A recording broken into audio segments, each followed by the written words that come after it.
Hola, ¿cómo están? Bienvenidos a un episodio más de Justicia en Yucatán.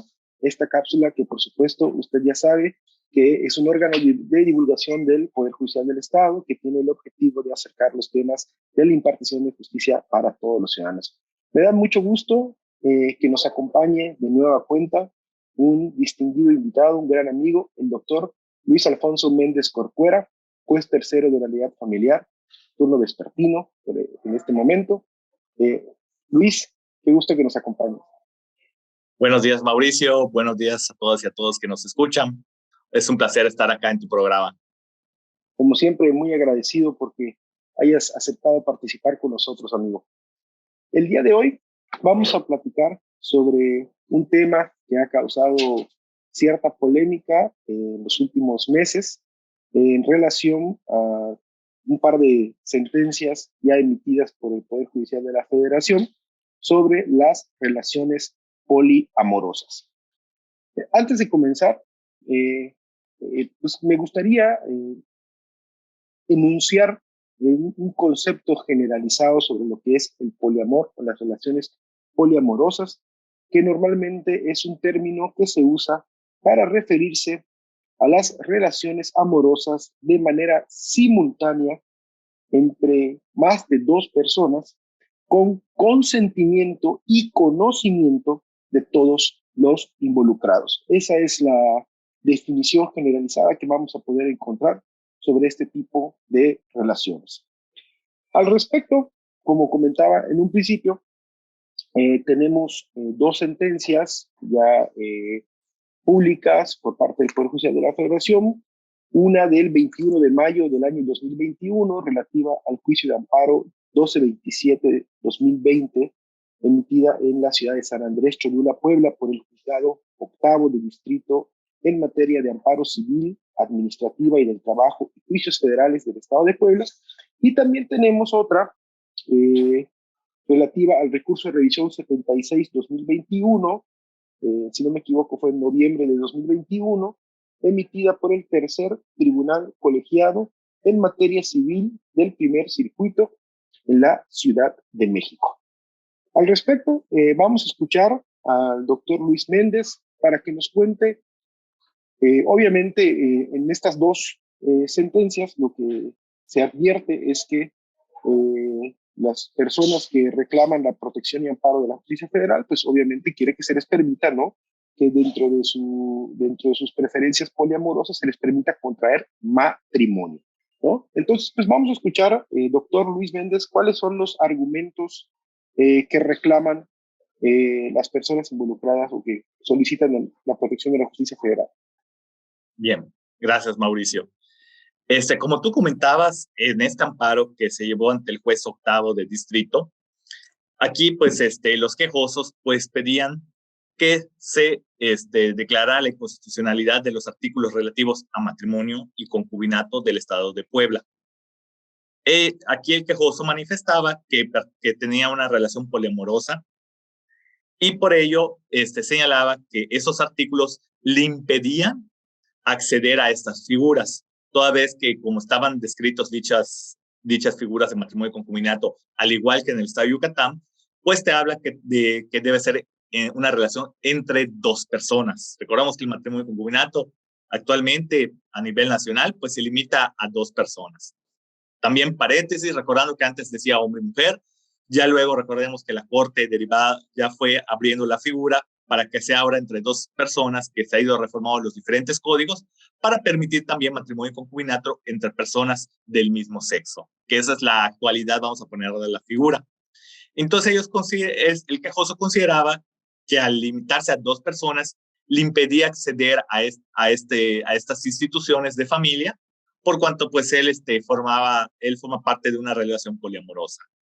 Sus argumentos se centraban en argumentos similares que la Corte utilizó en su momento para declarar la inconstitucionalidad del matrimonio y concubinato cuando se impedía el acceso a personas del mismo sexo, señalando que pues uno se le limita su libre desarrollo de la personalidad y el segundo su derecho a formar una familia, que prácticamente podemos resumir sus argumentos, ¿no? Señalando que el artículo 4 constitucional le otorga ese derecho a formar una familia y que aquí se les está limitando ese derecho al pertenecer o a formar parte de una relación poliamorosa, y ese fue principalmente su argumento, siendo que en el presente caso el juez de distrito concedió el amparo, considerando que no había primero también hace un argumento interesante sobre el interés legítimo, en el cual el juez de distrito señala que no era necesario que él vaya ante el registro civil a inscribir su matrimonio, sino que bastaba con que la norma le afectara por ser discriminatoria para poder promover el amparo,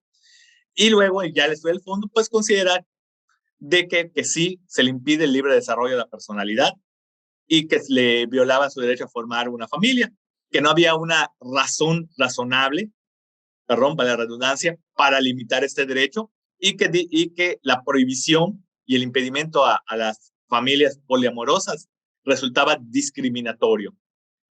Y por ello, pues concede el amparo a fin de que puedan acceder a esta figura, que sería así en el contexto. Solo quiero poner como paréntesis, Mauricio, que este no era el primer caso. Ya había un caso previo en Colombia, ya hace como un año antes de esta sentencia, que inclusive también fue famosa, que aquí, a diferencia de este caso, ya fue un caso ya más aplicativo. ¿A qué voy? Porque aquí ya derivó para ejercer derechos, mejor dicho, beneficios, porque también era parte del argumento del juez de distrito, que el que se les impida acceder al matrimonio concubinato les impida tener beneficios fiscales, sociales, entre otros. Y en el caso de Colombia, eso era lo que era materia de asunto, porque era ante un tribunal de Medellín en materia laboral, por cuanto existía una relación poliamorosa entre tres hombres, en el cual uno fallece. Entonces, los otros dos que formaban esa relación poliamorosa, pues querían acceder al derecho a la seguridad social, es decir, a la pensión de viudez. Entonces, promueven ese juicio, pero lo interesante también de este caso es que aquí hubo una parte demandada, que era la mamá del difunto, porque ella también estaba solicitando la pensión en virtud de que pues era la mamá y dependía económicamente de su hijo. Y aquí era lo importante, ¿por qué? Porque de acuerdo a la legislación colombiana, si le daban la pensión por viudez a los dos hombres que eran parte de esta relación poliamorosa, implicaba que la mamá se iba a quedar sin la pensión. Al resolver el Tribunal de Medellín, pues considera que si bien no está legislado las relaciones poliamorosas, sin embargo, entraban bajo la protección constitucional y le reconocían los mismos efectos que un concubinato, que no había una razón para discriminar, por cuanto pues fueron una familia estable que convivieron y vivieron en la misma casa, habitación, recordando que acá ese es el elemento importante, es decir, no es solo juntarse el fin de semana y ya no, o sea, es que que vivan juntas en la misma casa, hay una cohabitación, hay una relación de ayuda mutua, etcétera. Entonces acá, como tenían 10 años de haber vivido juntos y se acreditaba con las pruebas, pues consideró otorgarles la protección y otorgarles la pensión. Y pues en este caso, pues la mamá fue la que perdió la pensión. Se apela a esta sentencia y con los mismos argumentos lo confirman un tribunal de apelación en Medellín, que este sería el antecedente a este caso que hubo en Puebla. Es una discusión, yo creo que sigue en curso, ¿no? Sí, sí. El tema de las consecuencias que tiene no solamente jurídicas, sino también sociales, la ampliación, digamos, del concepto del matrimonio, ¿no? En cuanto, por ejemplo, reconocimiento de la paternidad, de la seguridad social, etcétera, ¿no? Que mencionabas. Si te parece bien, me gustaría recordarle a nuestra audiencia los dos preceptos constitucionales que fueron invocados por los promoventes de estos amparos en México, como lo es el quinto párrafo del artículo primero constitucional, que a la letra dice: queda prohibida toda discriminación motivada por origen étnico o nacional, el género, la edad, las discapacidades, la condición social, las condiciones de salud, la religión, las opiniones, las preferencias sexuales, el estado civil o cualquier otra que atente contra la dignidad humana y tenga por objeto anular o menoscabar los derechos y libertades de las personas. Y también está el primer párrafo del artículo cuarto constitucional, que señala que la mujer y el hombre son iguales ante la ley. Esta, por la ley, protegerá la organización y el desarrollo de la familia. Entonces, si te parece, amigo, platicamos un poquito de lo que argumenta el tribunal colegiado en la segunda sentencia, la de noviembre de 2021, respecto de este recurso de revisión. Rápidamente, si quieres, para poner en contexto también a nuestra audiencia, pues el quejoso dice que este artículo 146 del Código Civil del Distrito Federal, ¿no?, que señala lo que tú mencionabas, de que el matrimonio es la unión de dos personas, es una norma negativa, estigmatizadora, ¿no?, al señalar que el matrimonio es la unión de dos personas, ya sea hetero u homosexuales, y que la persona, el quejoso, afirma que su preferencia es la de sostener vínculos afectivos con más de dos personas de manera simultánea, con el debido conocimiento y conocimiento de las partes involucradas. Bien. En este caso, que como tú mencionas, aquí ya fue a través de un colegiado, en el amparo en revisión, en el cual se revisaba que se había sobreseído el amparo previo que había interpuesto esta persona por considerarse extemporáneo. Entonces aquí el colegiado, si bien considera que el juez de distrito no debía haberlo desechado por extemporáneo, por lo que te había platicado antes, de que aquí en sí no es que hubiera un acto de aplicación. Acá hablabas de la figura de interés legítimo, que aquí la figura de interés legítimo implica que si una norma te afecta por discriminatoria por su contenido, pues puedes interponer el amparo. Y ya cuando entraba al estudio ya de fondo del asunto, aquí sí declara infundados los argumentos del quejoso, que son similares al de Puebla. Inclusive quiero hacer un paréntesis, que bueno, a mi punto de vista puede ser que sea o la misma persona o parte de esta relación poliamorosa de Puebla, porque dentro de los antecedentes se señala que el quejoso era de Puebla y que viajaba en forma constante a Ciudad de México. Entonces, que por eso le aplicaba, según él, por territorialidad. Y dijeron, bueno, sí le aplica por territorialidad porque pues va a México y Puebla. O sea, yo sí, o sea, no sé, pienso que tal vez o es parte de la misma relación poliamorosa o son grupos de Incluso activistas, no sé. señala que, viaja a la Ciudad de México para ver a sus parejas, ¿no? Sí. Entonces allá como que empieza a ver ese detalle, ¿no? Que también siento que eso fue lo que lo mató en el argumento, o sea, posteriormente, porque por lo que yo les decía, que la matrimonio y concubinato, lo que se protege no es tener una relación efímera de fin de semana. Ay, te voy a visitar y ya, no.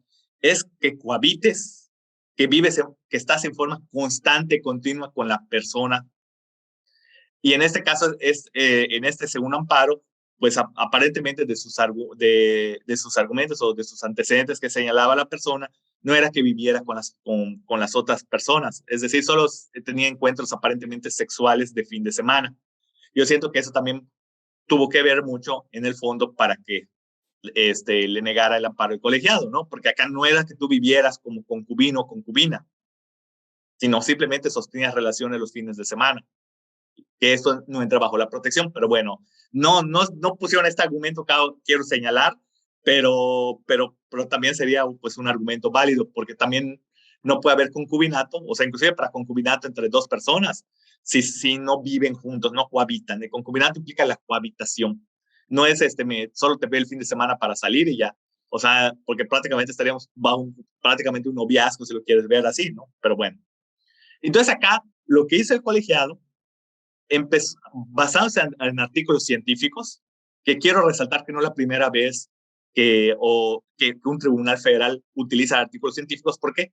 Porque tenía que analizar lo que es una relación poliamorosa, qué son las preferencias sexuales, para dar su argumento, ¿no? Inclusive recordamos que la Corte, por ejemplo, cuando analizó la figura de alienación parental, se basó en diferentes artículos científicos cuando determinó que sí se protege como figura de alienación parental en México y qué cuestiones no se van a proteger, es decir, empezó a delinear la figura con base a datos científicos.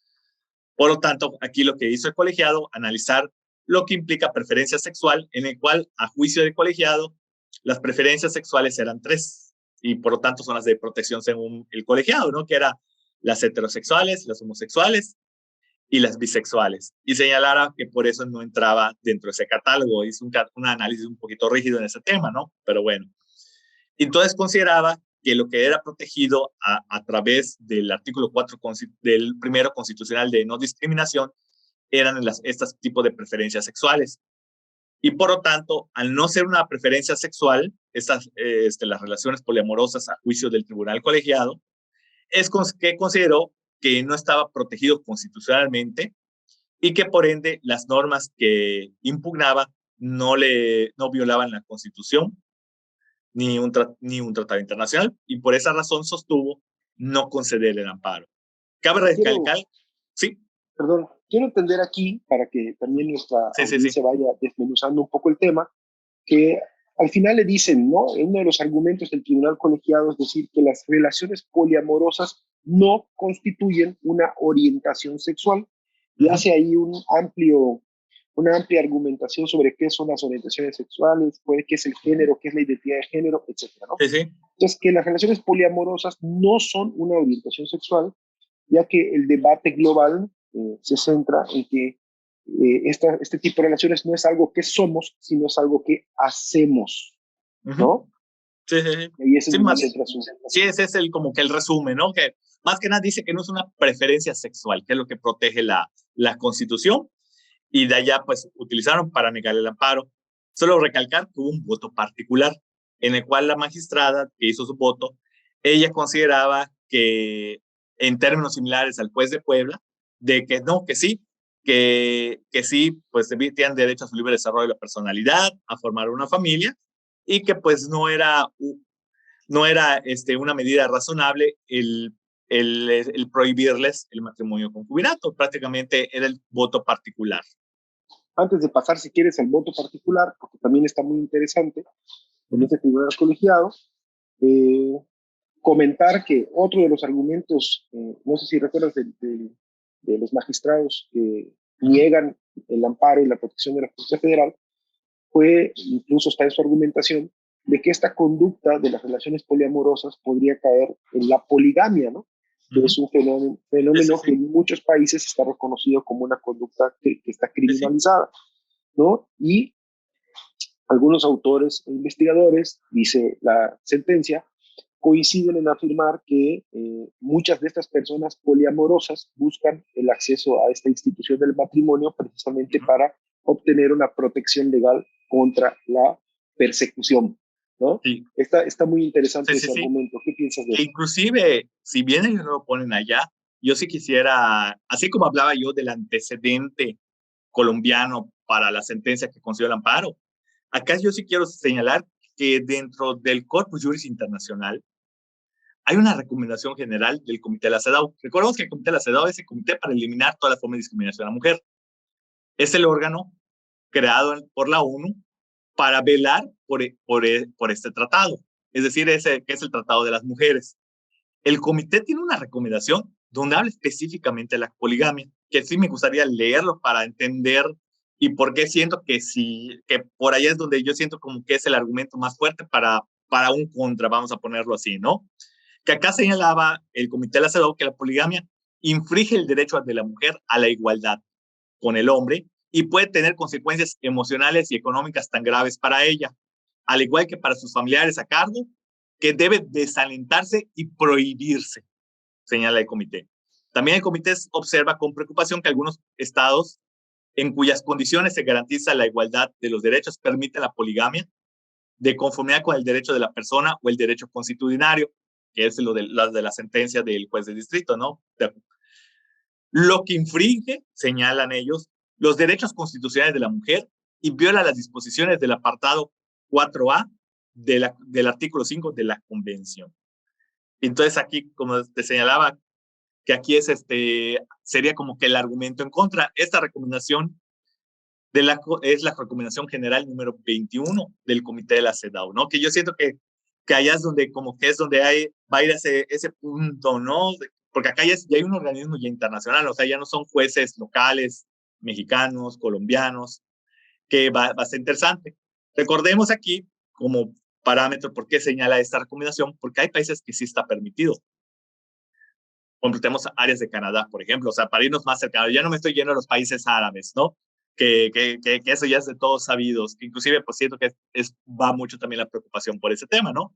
pero tenemos países cercanos como Canadá que está permitido y pues implican ciertas consecuencias tanto para la mujer y otras consecuencias que puede haber. Por eso es que el comité pues vamos a poner su argumentación va en contra de esta figura. ¿Sí? Ahora bien, bueno, pues ahora vamos a hablar de este voto particular. ¿Qué es un voto particular? Es una opinión distinta que emite la magistrada María García Villegas Sánchez Cordero en este tribunal colegiado, que va en otro sentido diferente al de sus compañeros del tribunal colegiado. Ella dice, argumenta, ahorita nos lo abundará más el juez Luis Méndez, que al final de cuentas sí se debe otorgar el amparo de la protección de la justicia federal, porque este artículo que se impugna del Código Civil del Distrito Federal sí transgrede el derecho a la familia, ¿no? Protegido por el cuarto constitucional, e invoca ya una argumentación de la Corte, ¿no? Que también es bien interesante, doctor. Bien. Sí, aquí ella, pues prácticamente su análisis similar al del juez de distrito, y invoca sobre todo cuando la Corte analizó el tema del matrimonio igualitario, pues considera que sí se debe conceder el amparo porque se vulnera el artículo 1 y 4 constitucional en virtud de pues el libre desarrollo de la personalidad y el derecho a formar una familia, y que pues las figuras de matrimonio y concubinato, al excluir a las familias poliamorosas, por así decirlo, pues contravienen estos derechos, que prácticamente es el argumento o el voto particular de ella, ¿no? Recordando que al ser voto particular, pues no fue el sentido final de la sentencia, sino quedó el mayoritario. Igual se me estaba olvidando comentar que la sentencia del juez de Puebla interpusieron revisiones en el registro civil de Puebla. Lo interesante acá que se pidió que la Corte atrajera el caso. Desgraciadamente la Corte dijo que no, y ahorita está bajo análisis bajo un tribunal colegiado, que hubiera estado interesante para que ya la Corte pues ya resolviera este tema pues novedoso, ¿no? Para que ya se fijaran bases pues seguras, ¿no? Porque al fin y al cabo pues si no va a quedar pues como todavía es un tema pues novedoso, polémico, pues estamos viendo cómo están habiendo criterios diferenciados, ¿no? No hay un criterio así fijo sobre el tema, pero bueno. Exactamente. Incluso pues ella menciona, ¿no? Esta magistrada que emite el voto particular menciona que el artículo 4 constitucional protege a la familia sin mayores especificaciones, Sí, ¿no? sí. Y dice que pues no alude a un modelo ideal, ¿no? Sí, Y que la Suprema Corte tutela precisamente a la familia como una realidad social, sí, lo sí. cual abarca la protección de todas sus formas y manifestaciones, ¿no? Es parte de su argumentación. Por tanto, se estima que el matrimonio se basa pues, en el pilar de la libertad de componer una familia como mejor le parezca a una persona, ¿no? Eso es lo interesante de Sí, los sí. argumentos. El argumento fuerte, sí, que es el que ha usado la Corte en casos previos como matrimonio. Igual quisiera poner como paréntesis que como la Corte no ha hablado del tema, sin embargo, he estado leyendo artículos, como te digo, hay prácticamente, si uno se pone a investigar el tema, va a encontrar argumentos para los dos puntos de vista, ¿no? A favor y en contra. Y yo diría hasta en igualdad de cantidad. O sea, no es así un tema así que digas que gana tal postura. Y la postura que está en contra, vamos a ponerlo así, señala que leyendo las sentencias de la Corte cuando analizó el matrimonio igualitario o el concubinato, y todas las jurisprudencias de las Cortes sobre el tema. La Corte siempre es muy recalcante que se forma por dos personas. O sea, eso es lo que señala la postura en contra, ¿no? O sea, de que ya la Corte ya resolvió el tema, ¿no? Ya al decir que solo puede ser dos personas. Sin embargo, ojo, recuerden que la jurisprudencia es evolutiva. ¿Qué significa esto? Que puede ir cambiando de acuerdo a las nuevas realidades. De Y hecho, lo dos, menciona, ¿no? sí, sí, La sí, sí, parte quejosa lo menciona en sus argumentos en el recurso de revisión, ¿no? Dice que esta discriminación que sufre por parte de ese artículo del Código Civil es equiparable a la que en algún momento sí, sufrieron sí, las parejas interraciales y posteriormente las parejas de del mismo sexo. homosexuales, ¿no? Sí, sí. Eso es Y, lo que menciona, que hay una evolución sí, social. sí.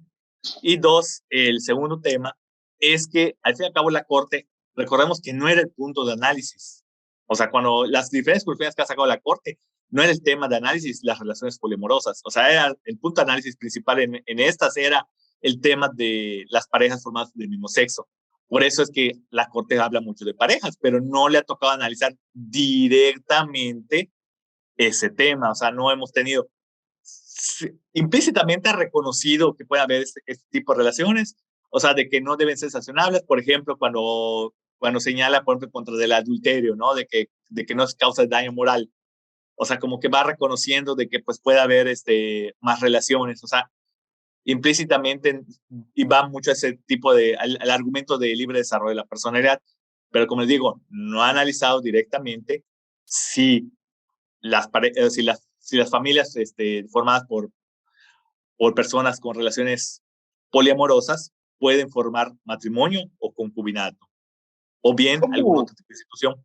cómo en nuestra audiencia ha escuchado el día de hoy, o sea, efectivamente, un concepto que se llama, o que se conoce como el libre desarrollo de la personalidad? Sí, Luis, ¿cómo le explicarías en términos muy sencillos a la gente qué es esto? sí, prácticamente es que a mí como persona se me permita hacer y desarrollarme como yo considere que es lo correcto. O sea, es decir, no ponerme bajo límites de estereotipos o ideologías, etcétera. Por ejemplo, como se usó para las personas del mismo sexo, ¿no? O sea, de que acá se señalaba que ellos, pues, si ellos se quieren desarrollar con personas con orientación homosexual, que se les permita. O sea, porque es su decisión. En eso se basa, por eso se llama libre desarrollo de la personalidad. O sea, que yo puedo decidir cómo voy a desarrollarme. Y aquí, pues, es el argumento de estas personas que, pues, señalan que ellos, pues ellos, su forma de desarrollo es tener parejas, pero no parejas, familias, poliamorosas, Más de dos personas. más de dos personas, ¿no? Muchas gracias, amigo. Nada, Para amigo. terminar, ¿qué dice el Código de Familia del Estado de Yucatán Sí, en el cuanto al código de familia, matrimonio y al concubinato? sí, aquí el código de familia, así lo voy a decir, leer así rapidito para mostrar que también tiene ese defecto, ¿no? Va a ser es esta institución por medio de la cual se establece una unión voluntaria y jurídica entre dos personas. Recordemos, derivado de la reforma del matrimonio y concubinato igualitario, y en los mismos términos está el concubinato. Estos candaditos de dos personas es el punto de análisis o tamiz para las relaciones poliamorosas, porque pues aquí están excluyendo que pueda haber un tercero en esta relación o en este modelo de familia. Ese es así como que el punto de análisis, ¿no? O el núcleo duro. Pues bien, seguramente estaremos muy atentos de cómo va evolucionando esta discusión. Sí, sí. Vamos a ver qué resuelve el tribunal colegiado respecto de la sentencia de San Andrés Cholula en Puebla. Estaremos pendientes y quizás lo volvemos a platicar. Perfecto, amigo. Y ver, porque también yo me imagino que van a ver amparo, hasta si no tanto por el matrimonio concubinato, sino hasta por los efectos. Por ejemplo, Exactamente. deciden estas familias poliamorosas tener un hijo o hija, que ya han habido casos que implica de que en el acta de nacimiento van a haber dos papás, una mamá o hasta tres papás. ¿Qué tal si son con tres personas del mismo sexo o tres mamás? O sea, la evolución de esta figura tiene consecuencias, digamos, interesantes, ¿no? Sí. ¿Cómo va a evolucionar? Pues yo por el momento estoy todavía a la expectativa, ¿no? Hay argumentos válidos, vamos a ponerlo ambas posturas, como te digo. La contra, la que está fuerte, como digo, es que ya organismos internacionales de derechos humanos están en contra, ¿no? La favor, pues va mucho pues a este libre desarrollo personal que ha tenido la Corte, inclusive la Corte Interamericana, ¿no? Que pugna mucho por esto, que se pugna mucho a reconocer todos los modelos de familia, que inclusive ya se están reconociendo todos las familias socioafectivas, que ese es otro tema para otra cápsula, ¿no? O sea, vemos que la evolución va más, como decía la famosa canción, ¿no? Vive y deja vivir, ¿no? O sea, de que si a ti no te está afectando que tus vecinos tengan una relación poliamorosa, ¿por qué tú, como persona o como Estado, te vas a poner? Más que nada, ahí es donde está el núcleo duro ahorita de este libre desarrollo de la personalidad y este derecho a formar una familia, ¿no? De que se debe reconocer que cada familia es única, diferente y merece igual respeto que las demás, siempre y cuando, pues obviamente no haya algún tipo de delito, como te señalaba, ¿no? O sea, mientras no estés afectando derechos de tercero, por qué restringir, ¿no? Pero como te comento, vamos a ver cómo va a evolucionar y sobre todo cuando la Corte lo quiera traer, ¿no? Que me llama la atención, como te digo, que la Corte no haya aprovechado esta oportunidad que tenía para ello, que tal vez también pues imagínate si lo hubiera resuelto la Corte, ¿no? O sea, el impacto que iba a tener a nivel nacional, tanto mediático, ¿no? Porque si esta sentencia aislada de un juzgado de distrito se supo a nivel nacional, imagínate que la Corte resuelva. Y para el sentido que fuera, porque si mataba a la Corte diciendo que no, las implicaciones, ¿no? Y si mataba que sí, pues también imagínate cómo iba a estar, o sea, que tal vez la Corte pues habrá considerado que tal vez como sociedad tal vez no estemos preparados. No estábamos Yo lo listos, que ¿no? pienso, ¿no? O sea, es más así, yo es lo que pienso, pues, o sea, ponía un poquito el contexto, pero yo siento que todavía la Corte no cree que estemos preparados todavía para este reconocimiento, ¿no? Yo siento que por eso sutilmente dijo que no, porque realmente sí era un tema de interés a mi punto de vista, revela todos los elementos porque es súper novedoso, pero bueno, desgraciadamente no lo atrajo en esta ocasión. Pero claro, como platicábamos ahorita, ¿no? Fuera del aire, antes de empezar este programa, platicábamos un poquito de estos temas que son progresistas, que precisamente por su naturaleza progresista van rompiendo cada vez más los esquemas sociales que están previamente establecidos, ¿no? Pues muchas gracias, doctor Luis Méndez Corcuera, amigo, muchas gracias de verdad por acompañarnos, se nos está acabando el tiempo. Gracias. A usted, amable audiencia, como siempre, muchas gracias por estar con nosotros en estas cápsulas. Recordemos que las puede encontrar esta y todas las emisiones de Justicia en Yucatán a través del podcast de Spotify como Justicia en Yucatán Radio y en YouTube a través del canal oficial del Tribunal Superior de Justicia. Muchísimas gracias. Gracias, Luis. Nos vemos la próxima. Gracias, amigo.